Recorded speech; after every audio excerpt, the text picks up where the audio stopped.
অন্তর্বর্তীকালীন সরকারের প্রধান উপদেষ্টা মাননীয় প্রধান উপদেষ্টা ডক্টর মোহাম্মদ ইউনূসের সভাপতিত্বে জুলাই গণ অভ্যুত্থান ঘোষণাপত্র প্রণয়ন বিষয়ে একটি সভা অনুষ্ঠিত হয়েছে।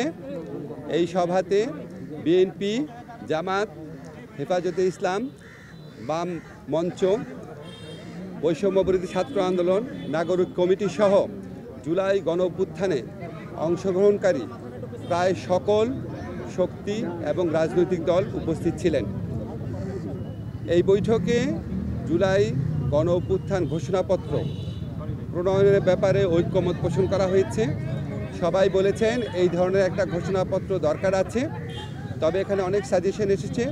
মোটা দাগে বলে এই সাজেশনগুলোর মধ্যে ছিল এই ঘোষণাপত্রে সবার অবদান ঠিকমতো করে বলতে হবে এবং এই ঘোষণাপত্রের ধারাবাহিকতা ঠিকমতো উল্লেখ করতে হবে।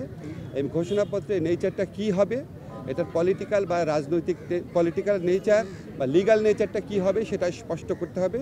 এবং সবচেয়ে বেশি গুরুত্ব দিয়ে যেটা বলা হয়েছে, এই ঘোষণাপত্রটা আরও বেশি আলোচনার ভিত্তিতে জুলাই গণ অভ্যুত্থানের পক্ষের যে রাজনৈতিক দল, শক্তি, ছাত্র আন্দোলন, ছাত্র জনতা, তাদের বিভিন্ন ফোরাম, এদের মধ্যে আরও ইন্টেন্সিভ, আরও অনেক বেশি আলোচনার মাধ্যমে সর্বসম্মতিক্রমে এটাকে প্রণয়ন করতে হবে এবং এটার জন্য যতটা সময় লাগা প্রয়োজন ততটা সময় নেওয়া যেতে পারে, তবে চেষ্টা করা উচিত যাতে অযথা কালবিলম্ব না হয়, অযথা সময়ক্ষেপণ না হয়।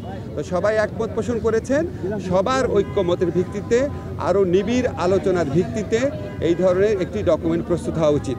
আমি সবাই আশাবাদ ব্যক্ত করেছেন যে এই প্রক্রিয়ায় আমরা সফল হতে সক্ষম হব এবং আমাদের জুলাই গণ অভ্যুত্থানকালে যে অটুট জাতীয় ঐক্যের মাধ্যমে আমরা ফ্যাসিস্ট গণহত্যাকারী সরকার শেখ হাসিনা সরকারের পতন ঘটিয়েছি, সেই ঐক্যের একটা ন্যারেটিভ সবাই ঐক্যবদ্ধভাবেই প্রণয়ন করতে পারবো, এই আশাবাদ ব্যক্ত করে আজকের সভা শেষ হয়েছে।